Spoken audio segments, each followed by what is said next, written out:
Firstly, just to give you an introduction, this presentation is on SimScale to IES for building simulation. Here today is myself, Darren Lynch, and my colleague Nikomon, and we've also got a guest panelist for you today, Richard from Greenlite Building Physics. We've got a few introductory slides that I mentioned. We're going to just cover those before we get to the nitty-gritty part of the simulation, nitty-gritty part of the presentation. And of course, if at any time you've actually got any questions, feel free to just ask them in the chat. We will address those at the end, but it's quite important for you to record those as we're going along, otherwise we just forget. So my name is Darren Lynch. I'm a CFD application engineer here at SimScale. I've been here for about 3 years, I believe. I studied aerospace engineering at Brunel University, and since being here at SimScale, I've touched quite a few different industries, specifically using CFD. Hi everyone, my name is Nikomon. I'm an enterprise account manager at SimScale. Both Darren and I are based in the UK. SimScale is a German company headquartered in Munich, and my background is in building simulation and with a particular interest in building physics. I'm Richard Tivenham, Director of Greenlite Building Physics.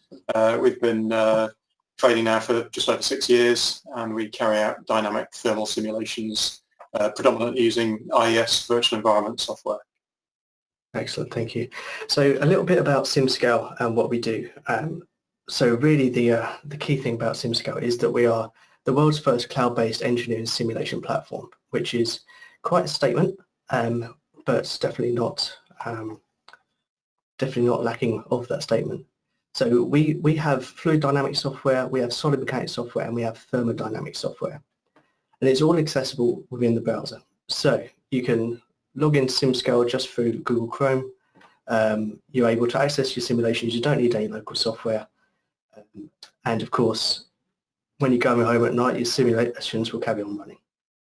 Thanks for that. Yeah, at Greenlite, we carry out dynamic thermal modelling simulations predominantly for the use of overheating risk analysis, HVAC design and optimization exercises. We also carry out compliance assessments for Part L, BREEAM, SAP and Passive House. So the use of the CFD capabilities of SimScale is of real interest in the sense that we can use these to better inform our models and use those to gain more accurate design data.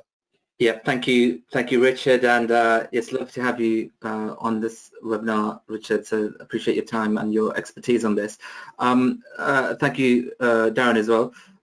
So what we wanted to do first is to put this in context, right? We're talking about IES, SimScale into IES for building simulation. But if you take a step back, what we're actually saying is CFD and thermal modeling tools, right? How do they complement each other?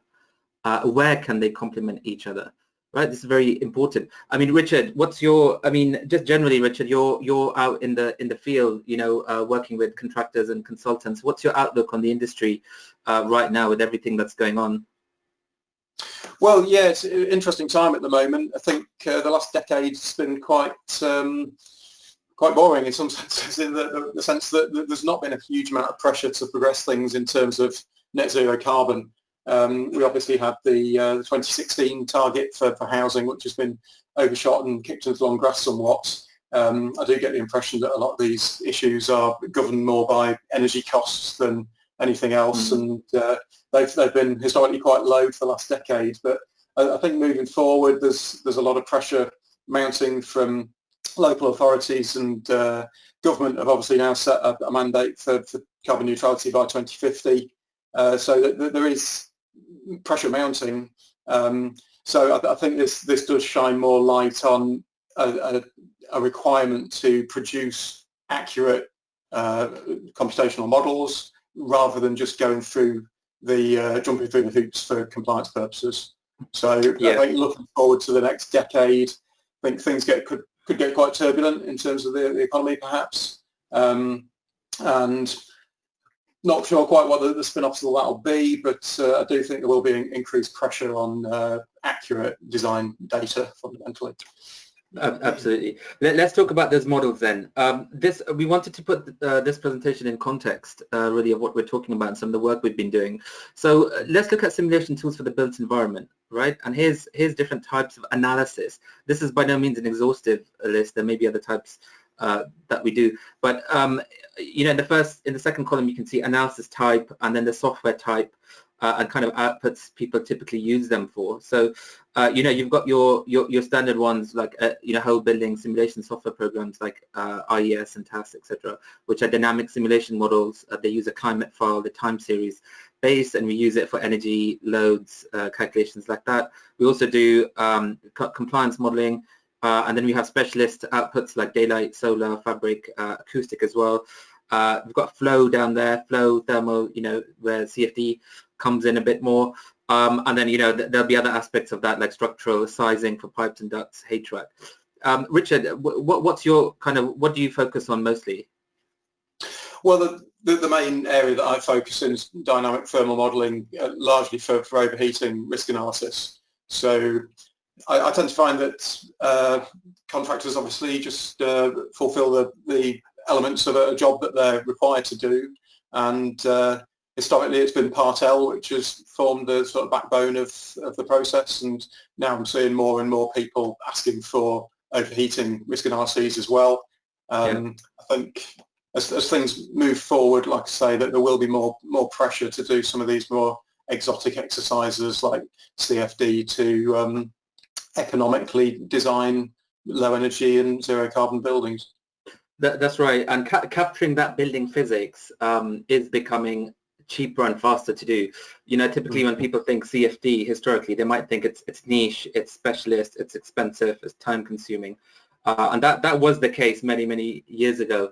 You know, with improvements like Darren was saying, you know, SimScale is a cloud-based software. We make it accessible and democratic for everyone to access, and you know, we have architects, for example, using SimScale. So let's look a bit deeper. So we're talking about coupling CFD models with thermal models. Let's just take a look at what those two actually are. So what are thermal modeling tools used for, right? And then we'll look at what are CFD tools used for, and then we'll talk about a case study of how really well we brought those two together. Yep. So here's your typical thermal modeling tools. These are just some examples on the right. There are many out there globally as well.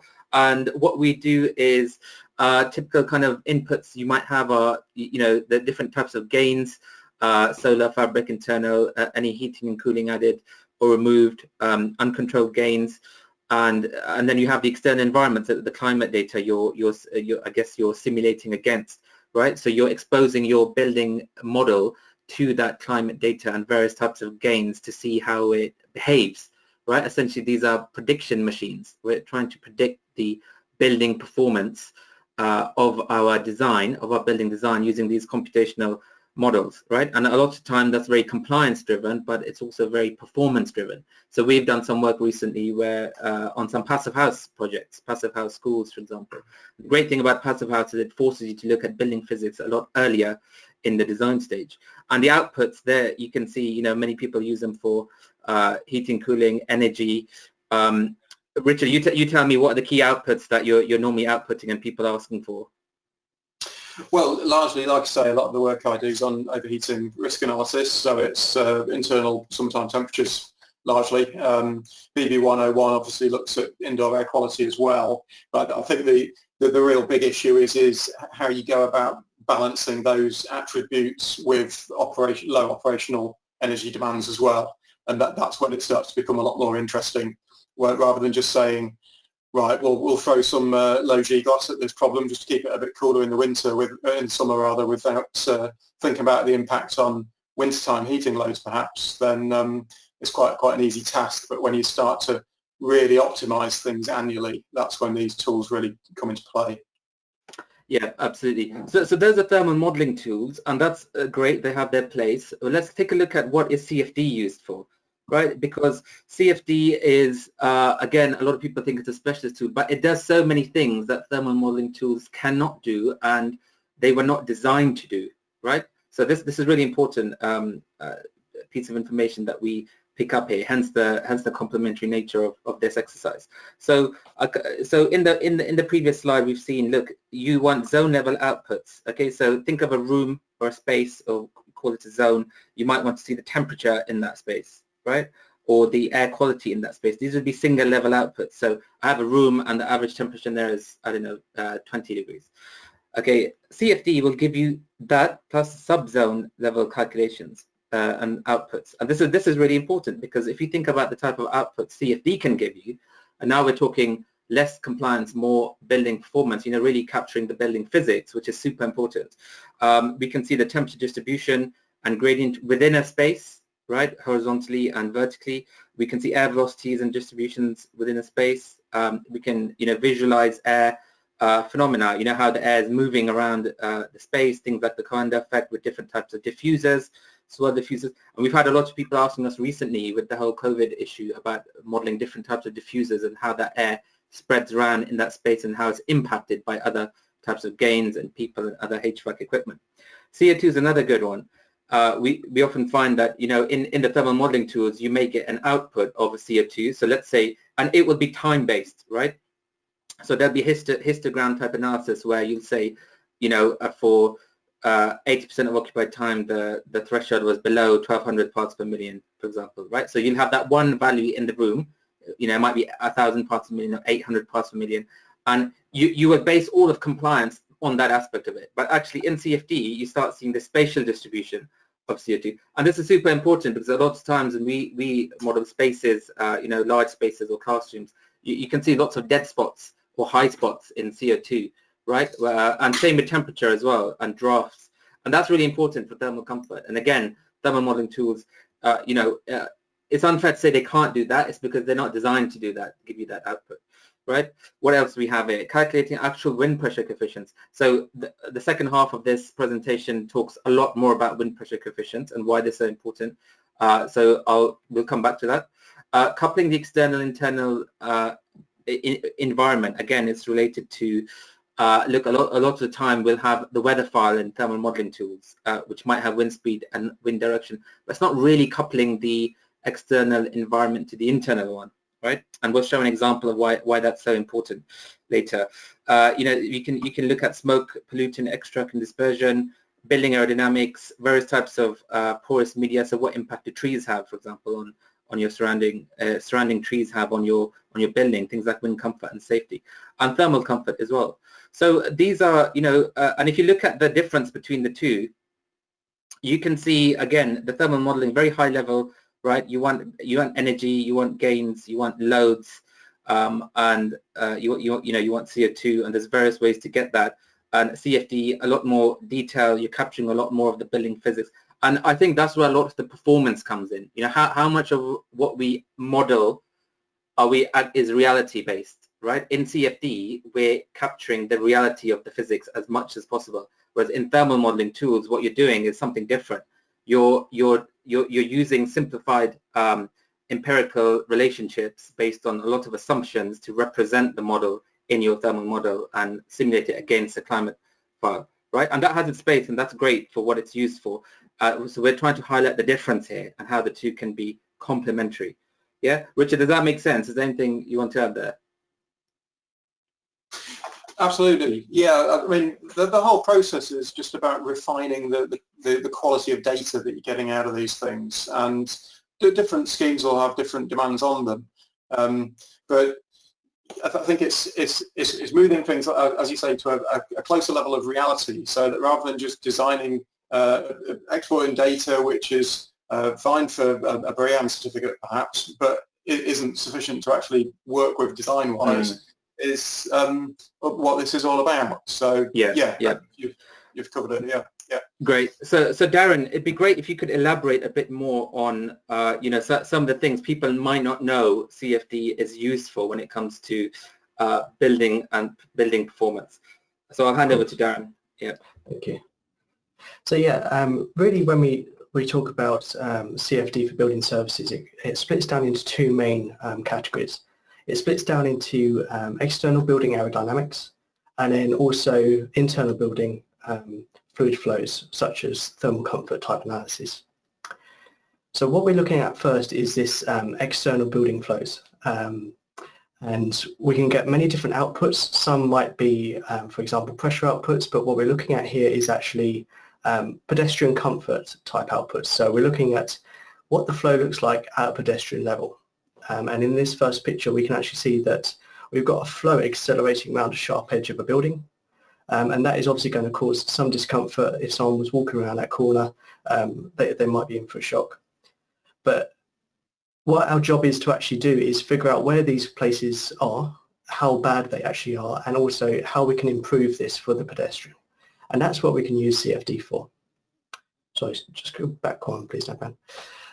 So the first image we're looking at is, of course, corner acceleration. And on the right there, you can also see how that looks like on a global level. Thank you. So the second effect we're actually seeing is, so the first effect we had was corner acceleration. The second effect is channeling. So if we had two buildings that are quite close together, we could use CFD to kind of identify how the flow is moving around the buildings, moving between the buildings, and how fast that flow is actually going to be going through that channel. And this is, once again, going to be a highlight of poor pedestrian comfort. And the final effect we actually look at for pedestrian type simulations is actually downwash. So if we've got a tall building and we know that the fluid flow is much faster higher up the building, then actually that high-speed fluid flow is going to be drawn back down to pedestrian level and actually make the pedestrians below the large buildings quite uncomfortable as well. And you can see how that rotates as it's coming off the top of that building. It's rotating back down to pedestrian level there. And of course, you know, we're not, when we're looking at pedestrian comfort, we don't have to just be interested in a slice at pedestrian level. It's also very interesting to look at how the building is going to influence other buildings and understand really what we can do to improve, for example, downwash. So if we have one building that's very tall, how is it downwashing? Could we put something in to mitigate that, such as a canopy? And we can look at both of these with CFD. So this slide is a bit more topical to what we're talking about today. We're looking at wind loading, facade pressures, and it's important to note that all of these simulations, we can then go and take the pressures that are actually being produced on these buildings and output them. And we can process this data to actually give us either a force as a global load or just individual pressures on individual claddings, for example. And then we come on to the second part of what CFD could be used for. So indoor environments, thermal comfort. If we had a person standing in the center of the room compared to a person sitting in the corner of the room, how would they both be experiencing the temperature, the CO2, or even wind speed? And that's what we really look at when we look at indoor environments. So the first slide, what we're actually doing here is we're looking at contaminants within the domain. So if we had on the left there a parking lot and it was filled up with smoke, how long would it take to actually take all this smoke out using clean air? So what we're actually doing there is we've got two inlets, we're pumping clean air into that room and we're getting rid of the contaminants.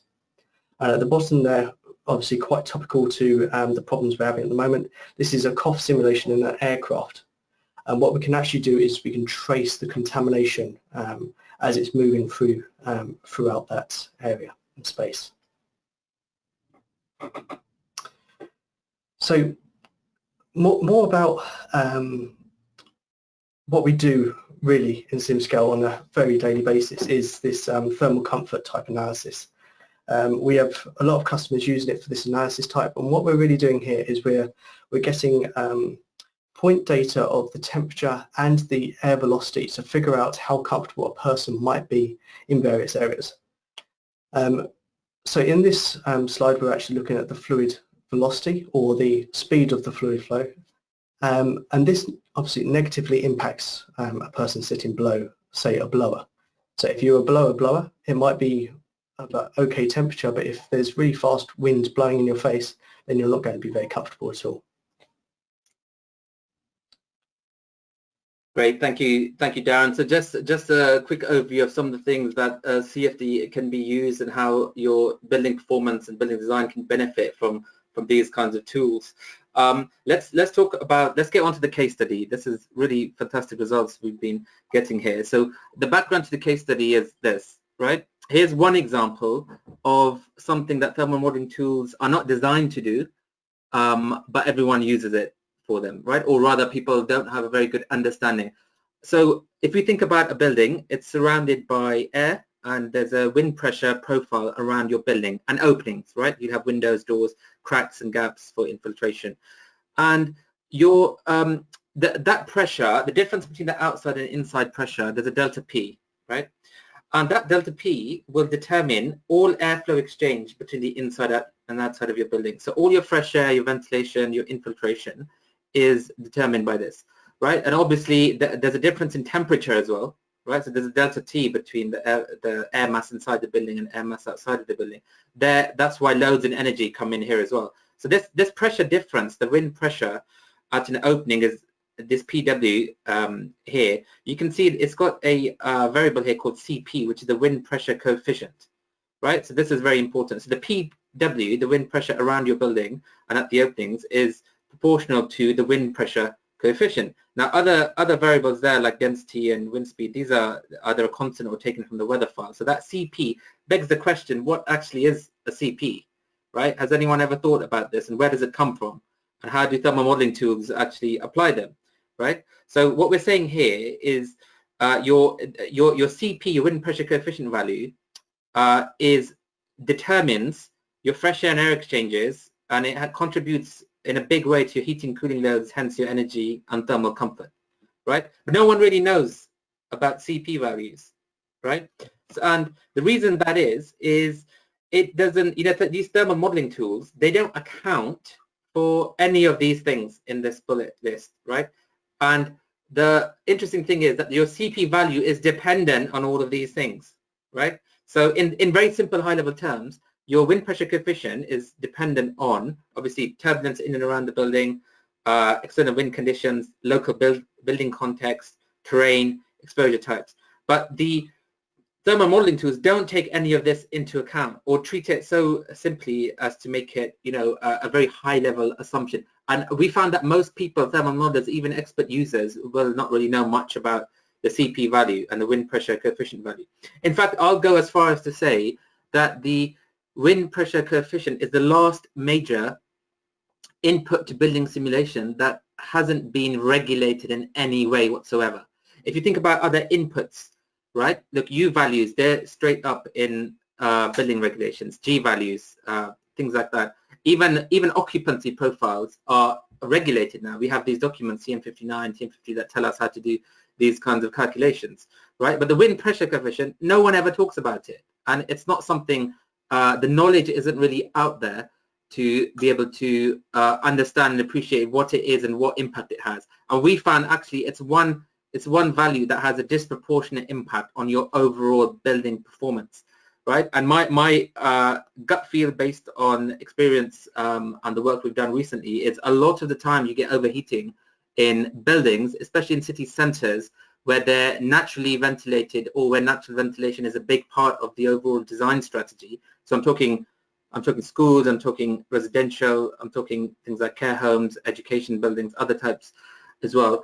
They're not performing because the CP value wasn't really modeled properly or understood properly at all. People just leave it on default in the thermal modeling tools, and they just roll with it, like we say, right? So what we've done is, obviously, CFD is a great way, SimScale, to calculate the wind pressure coefficient, right? So this is a building, very well-known building. What have we done in this particular case?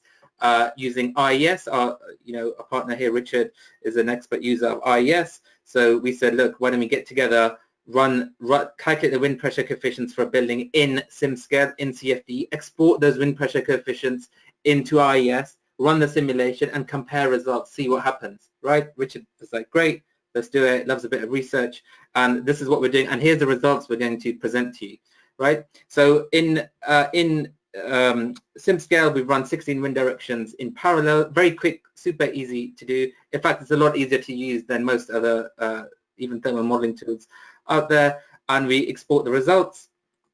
You can see wind pressure coefficients plotted there, looks great. And here's an example of the kind of results we get, right? After this slide, I'm handing over to Richard, who will talk through the case study of an actual building, right? This is a test model. So, and we see this often, right? So on the y-axis, sorry, on the x-axis, you have the wind pressure coefficient. It goes from -5 to roughly +1. And on the y-axis, you have the height of the opening as you go up the building, right? So these are the height of windows. Now, the thermal modeling tools give you these black squares. Okay, the thermal modeling tools say that this is the wind pressure coefficient. Okay, SimScale CFD, taking into account the building context, the wind profile, the terrain, the turbulence, all of those things, says that the blue line is the wind pressure coefficient. Okay, and you can see a couple of quick points there. First of all, there's a huge difference, right? That's obvious to see. The actual magnitude, so if I just pick on this, can you see my mouse pointer, Richard and Darren? Yeah. Yep. Yeah, okay, great. So if I just pick on this value, let's read it off roughly, let's say it's 0.6. The actual wind pressure coefficient is double that, right? It's 1.2, maybe more than 1.2, right? So there's 100% difference there. The second is a sign, positive or negative. So, thermal modeling tools, in this case, IES might be saying actually it's a positive pressure coefficient, whereas it actually be a negative pressure coefficient. Why is that important? If you think a facade, a window, is supplying air, air's coming into that, and you think it's going to extract on the other way around, actually that might not really be happening. Because of the negative wind pressure coefficient, that window might actually be exhausting air, right? And you would never pick this up. You would never pick this up at all in the thermal modeling tool. Not because they can't do it, it's because that's not what they're really designed to do. And even if you ask those companies, they will tell you, look, this is our crack at it. Here's some starting values, but if you want to be more accurate, use your own or various other things, right? And that's the great approach to have. So this is the principle of what we've been doing. I'm going to hand over to Richard and Darren to talk about the case study building. Richard. Thanks, Nikomon. Thanks.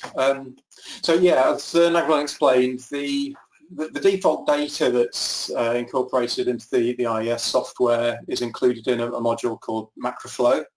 I believe from speaking with Nikomon that these defaults are based on wind tunnel testing, which dates back about 40 years now, and it's not really been reviewed since then. So there is a big difference between what is actually going on in practice and the default data which is routinely used in IES. Now, I use these defaults, and I have done for many years, and again, it really comes down to the quality of data which you desire to get out of these models. So working with SimScale, we've run this case study of a building which I've already modelled up. It's a student accommodation scheme in central Nottingham. It's a predominantly naturally ventilated building, and the client in this case was keen to pursue SIBSE TM59 compliance. They've got other student residential properties and experienced overheating issues before, so they're keen to not to make the same mistake again. I find that these building types are the higher risk building types, along with care homes and medical centres and hotels. And anything with small cellular rooms that break the building up into lots of small spaces, and you often end up with single-sided natural ventilation just on one side of the room. In the case of this scheme and with care homes, these windows are very often limited to only 100 millimetres of opening. So this can really limit the availability of natural ventilation, which incurs overheating problems, obviously. So if we can just move on to the next slide. So the import process was reasonably straightforward. I exported the geometry and issued that to SimScale. They've run their CFD modelling using the data that I've provided them, and then they've provided this, exported some pressure coefficient data out the back of that. This has been exported into a simple table, which can theoretically be imported into IES. there's still a little bit of additional work that needs doing, but fundamentally things are more or less up to speed. So if we just move on to the next slide. Maybe Darren can add some detail here. So Sure. yeah, from Richard's, we actually got this this wonderful geometry. Obviously, it was straight from IES, and we uploaded it as an STL file, which is the format you would typically take from IES itself. Now, along with this geometry, obviously we need to know the north direction, which is typically aligned with the Y, and that is denoted in the image there. Just move on to the next one, Nikomon. Oops, sorry. That's right. Yeah, and the other main thing that we really need to do when setting up this geometry is actually just to upload all the information about the windows that we're actually analysing the pressure at. So in this case, we actually had a big CSV file that contained all the points that corresponded to each of those windows. And what we did is we made sure that we had a naming convention that was easy to follow, and it roughly corresponds to what's in the image at the moment. So we had a floor designation, a window designation, and a face designation, so that we can easily track it later. And then we moved on to actually setting up this simulation, of course. It's very simple. It's a three-part process. We typically say that it takes only 2 minutes to set up, and actually if I wasn't talking about it, I definitely could. The first step would actually be defining the region of interest, which is just saying whereabouts in this geometry are you most interested, which is centered around the building of interest that we were discussing. The second part is actually to define the windows or the weather data. To do this, we simply say whereabouts in the world we are. So it's literally as simple as saying, this is my postcode, import the data from your connected service. And then you can actually define how many wind directions you want to solve for. And then finally, upload this list of points, and we're actually ready to start solving. And then, obviously, when we actually finish this simulation, we need to do a bit of processing on the data. We have a list of the pressures actually at every single one of those points. And what we've done is we've created a quick script for you to essentially press go, and output is your pressure coefficients, all processed to the same sort of methodology as IES uses. Also using the correct direction, so it should be as simple as just selecting from the drop-down list which window you're actually assigning to what. Yeah. And just to give you some more information about how we calculated this pressure coefficient, so this is done automatically for you. You don't necessarily have to understand how, but for transparency, all we do is we take the pressure at those surfaces. So for example, we might have a point on one of those windows, it might pick up a pressure, and you can see that there's actually an equation in the bottom left, and the pressure we actually talk about is a P. And on the denominator, we've actually got a value there that's UZ. So everything else is standard, but P and UZ are our variables. P comes from the simulation data. UZ actually comes from the atmospheric boundary layer. So we read off the velocity at the height that the window is actually at. And that's what we do to normalize the data into pressure coefficients. Great, thank you, Darren. So Richard, please talk us through some of the initial results. This is obviously still work in progress, but we wanted to share some initial results with everyone. Sure, yeah. So we've used the SimScale data to enter pressure coefficients to opening windows in 3 rooms, as marked up on the drawing there. One on that corner section, a bedroom down on the ground floor, and another bedroom on the 3rd floor on the north side of the building. I really did find that the difference in data really quite striking, as you can see from the graph on the right there. You have the default IES derived data in mauve, and the SimScale data in yellow. So you can see on the second, on the weekend there, there's really quite a high difference in terms of the flow rates passing through those windows. Obviously this has a big impact on internal air temperatures. So if we move on to the next model, next slide, sorry. This is how these this different data manifests in the IES model in terms of room temperatures. You can see that at an extreme on the Friday there, you've got a difference of about 2 degrees peak temperature in this bedroom 3 in this case. So this data is then used to subsequently define the SimScale TM52 and TM59 outputs. So if you can achieve a betterment of this, then that can be quite beneficial to your assessment. So if we move on to the next slide. So what we found on these 3 rooms was that typically there was about a 10% betterment of the criterion 1 outcome for TM52, which is the hours of exceedance, it's the time spent above the allocated thermal comfort threshold. For criterion 2, there was up to a 25% improvement. That's the weighted exceedance. So that's within a single day, the time and the magnitude of exceedance above an allocated comfort threshold. And then on the criterion 3, which is the maximum peak temperature, we had, just bear with me, a 13% betterment maximum in that case. So you can see that using this more accurate design data in the case of these 3 rooms at least, it actually yielded a significant improvement over your SimScale TM52 outcomes. And this did in some cases mean that certain credits, it was distinguishing between a pass or a fail in some cases. So if you have got a building that's naturally ventilated like this, and you're perhaps looking at more extreme measures, maybe external solar shading or expensive changes to the construction fabric, that type of thing, it would certainly be worth looking to refine your design process to garner this more accurate information. I mean, amazing testimony there from an expert user.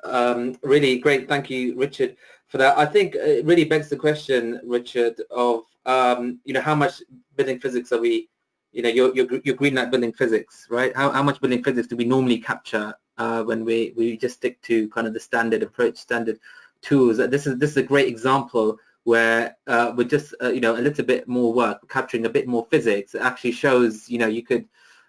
You probably don't need some other expensive measures, in there. So that was a great practical output of this, as well as the compliance, improvements in terms of the criteria that the building was passing. Yeah.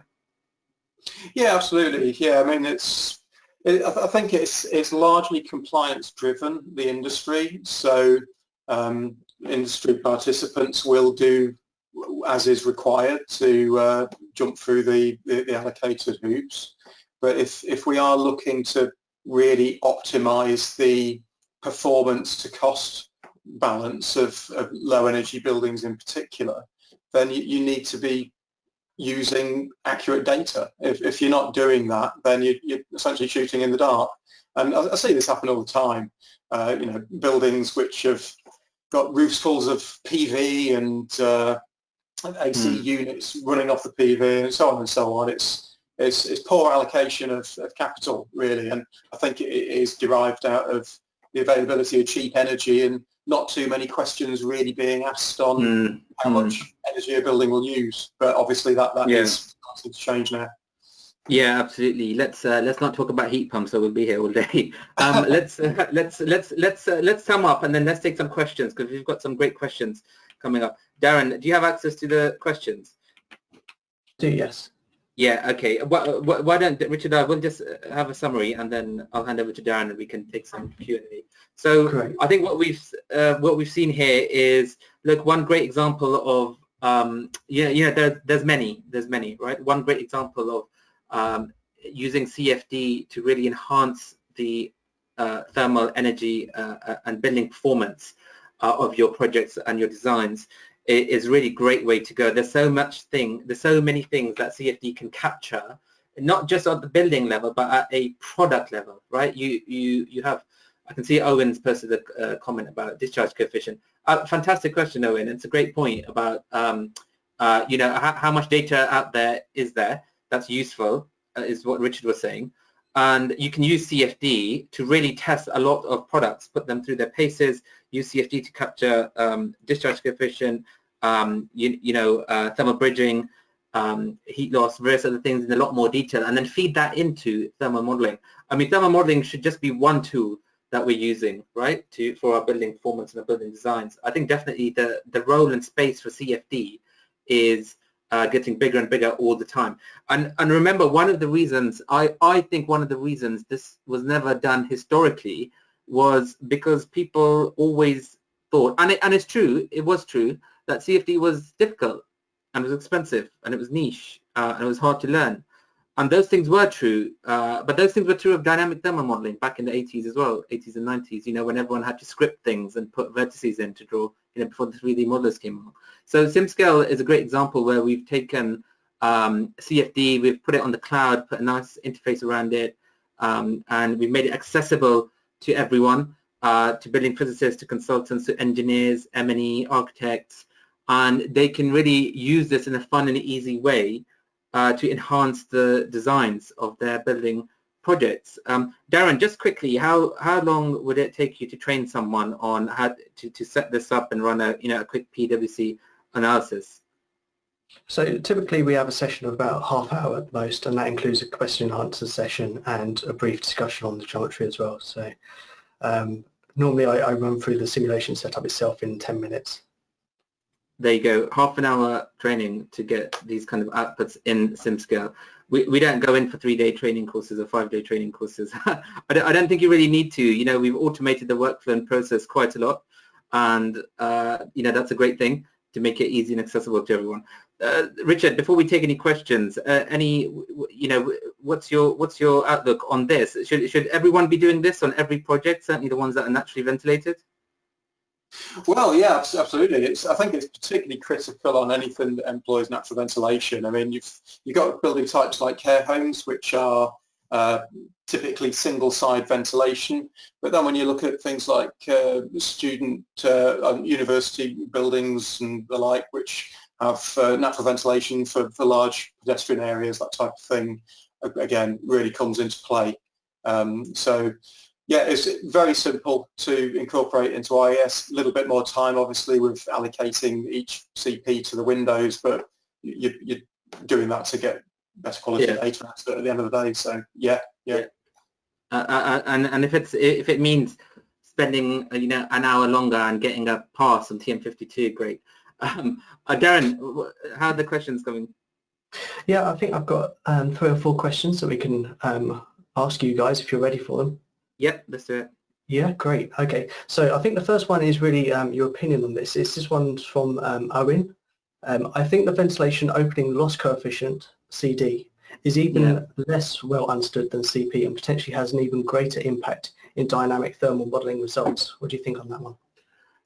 It's very true, very true. Again, CD discharge coefficient values are very poorly misunderstood. They're poorly calculated. A trust is very important. Where does that data come from, right? If you know the source of the data and you can trust it, then you have confidence when you're inputting that into your building modeling tools. Just like Richard was saying earlier about the data has to be good quality. So I think I 100% agree with what Owen's saying. There's a complete lack of understanding about discharge coefficients and how they work, and because of that, product performance isn't really well captured either in the marketplace. Excellent, thank you. So the next question is actually, it's probably one for me actually, is there an easy way to automate exporting window labels from IES and assigning them to calculated CP values to that specific window in SimScale? Actually, it's not actually too much of a workflow. It is outside of IES, but it's as simple as clicking on the windows. So not too much struggle there, but you do have to be very particular with the labeling system, admittedly. Yeah. Any more to add to that, Bagman? Yeah, I mean, look, this is we'd have to automate this even more. This was something we've been experimenting with, and we've had some great results on some actual projects. It's going to get faster and easier to do. And, IES are great guys. We're talking to Craig from IES and how we can do that further as well. So you know, and if there's a demand for it, if people ask for it more and more, we'll be able to do that, you know, eventually. Excellent, thank you. I've got another one from Owen. What does SimScale TM52 advise in terms of CP values? I.e., does TM52 stipulate that the CP values should be taken from SimScale Guide A, or does TM52 not give no specific guidance on where to get your CP values? A great question for Richard. I don't believe it provides any information. No. It's not as prescriptive as TM59 say. It's more about the mechanisms of the comfort metric itself rather than where the data is derived from. So, for instance, in terms of weather data, it simply says that you should use a design summer year. So in many cases, clients will go for the easiest option of a design summer year 2005. It will technically achieve TM52. There's no guidance on internal gain profiles and that type of thing. So I mean, it's the problem. Beyond that, quite a bit. Yeah, exactly. That's what we were talking about earlier, Richard. I mean, there is no guidance, Owen, on this, and there should be, given the disproportionate impact the CP values have on your overall building performance. It's something maybe we should, you know, Richard and I were just talking about this, get together and tell SimScale that they should provide some guidance or clarification on the values on that. Okay, thank you both. So the next one, I'm not sure who to ask specifically, but can the described process be used for other thermal modeling packages? How much changes will be needed for the interfaces, data formats and scripts, etc.? Nikomon, for you? Yeah. Good question. The good thing about the thermal modeling packages, let me name, like, you know, for example, TAS and Design, they can all import custom wind pressure coefficients, right? So the key thing is we can export from SimScale. In fact, Darren, you wrote the script, so we can. It's very easy for us to export it in any relevant format, right? Most of them are just text files of a certain format anyway. So I think Darren, that's what you did here. You exported the results from SimScale into a IES readable text format, right? And then all we did was drop that file into the IES shared data folder, and then MacroFlow was able to read those values. So yes, it's repeatable for other tools. Get in touch with us and we'll be able to answer more specifically for a specific tool. Exactly. I think from my perspective, in terms of the script, the base file is just a CSV file, and then we further format that for IES. So it would be just this last part of the script that would need changing. Yeah. Can you briefly run through how the building geometry was passed between the two models, and is it fairly quick to do? Yes, you can actually export straight from IES as an STL file. I don't remember doing any processing between IES and SimScale, so straight from one to the other, and then just define to make sure that your floor is at the right level, and that's all the processing you would actually need.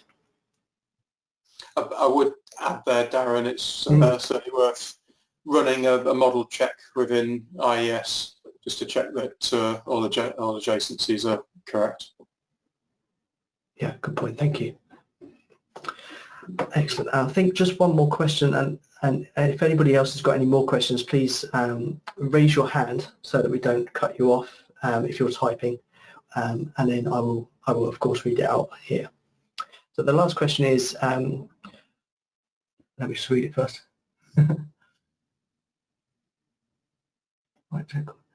Yeah, absolutely. We have to be very careful about what we say. Assessing a computing tool can be simple as one wants. Having the right technical knowledge to use it and interpret the results correctly is another thing. Absolutely correct. Of course, we've tried to automate the process as much as possible. It does require you to apply a certain amount of best practice, but essentially we are applying a lot of automation for you. But you're absolutely right. We do need to make sure that we apply the right technical knowledge, and we do try our very best to provide the documentation and the technical support to allow our customers to do this. Nikomon, I don't know if you've got any more to add on to that. Yeah, I mean, that's an interesting question, actually, because if we flip that question on its side, it's the exact reason why we have this problem, because people who are using these thermal modeling tools, they don't really know about CP values and what it means, right? We're just trusting that there's a value in the background that works. We don't have the knowledge of how it impacts building performance. So what you're saying is actually the reason things aren't being really designed properly. Yes, you're right. We're doing the other thing, which is trying to inform the audience and the community about these things and how they can do it better. So yeah, absolutely. I think that's part of the status quo as well. Richard, do you want to add anything on that? Well, yeah, the only thing I would add is as we've worked through this process, there's, as it stands, there's these caps on plus and minus 1 pressure coefficients within MacroFlow. Now, the actual difference between the IES and the SimScale model probably will be more pronounced once those issues are ironed out by IES. So yeah. We actually got a solution to that just before this webinar started. So let's go back and rerun that, and the results will be even better for the. Yeah. I mean, like I say, I think those the results that we've got are just partway there. I think in reality it'll be even more of a difference. So really highlights the difference between the two approaches. Excellent, thank you. One more. I'm an undergraduate mechanical engineer and student. How much is this useful for me? I also was a mechanical engineer or an aerospace engineer, which is very close. I mean, a lot of this you probably wouldn't be applying every day unless you go specifically down the building services route. But of course, SimScale doesn't only do building services, it does a lot of many other things. So if you are interested in using CFD tools, which I'm sure will be covered in your course, then we've also got a academic account manager, Joseph Murad. Maybe if you email Nikomon, we can forward you on those details and get you started. It would be great to hear from you.